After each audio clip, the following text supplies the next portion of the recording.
സഹോദരി ഡയറ്റിലാണെന്ന് കേട്ടു. സാമ്പത്തിക ബുദ്ധിമുട്ടാണോ കാരണം?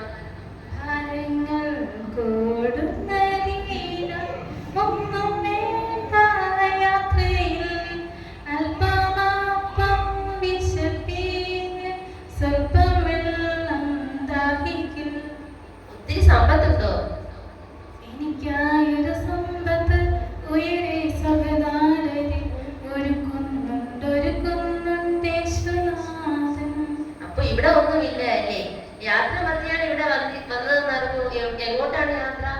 സിയോൻ സഞ്ചാരി ഞാൻ, യേശുവിൽ ചാരി ഞാൻ പോകുന്നു കുരിശിന്റെ പാതയിൽ.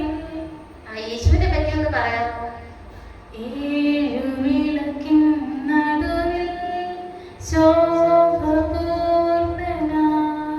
മാറത്തു പൊൻകച്ചയണിയും കാണുന്നേശുവേ. ഇനി കുറച്ച് വീട്ടുകാര്യം ചോദിക്കാമല്ലേ? ഭർത്താവ് എങ്ങനെയുണ്ട്? ശാരോനിൽ പനിനീർ പുഷ്പം അവനെ ഞാൻ കണ്ടെത്തിയേ. 10,000-ങ്ങളിൽ ഏറ്റവും സുന്ദരനേ. ഭർത്താവ് എങ്ങനെയാ? നന്നായി നോക്കുമോ?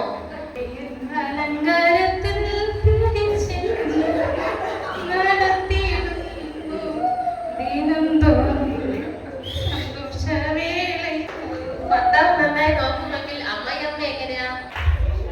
ലോകപാപം ഇഷ്ടഗോപുര ശത്രുവിനെ കാണുകയില്ല. പിന്നെ സഹോദരി എല്ലാം സഹിച്ചിരിക്കുമോ? ഞാനോ നല്ല പോരാട്ടം പോരാടി അവന്റെ വല്ല പാപത്തിൽ തുടർന്നി. ഈ സാഹചര്യത്തിൽ സഹോദരി എന്താണ് ചെയ്യുന്നത്?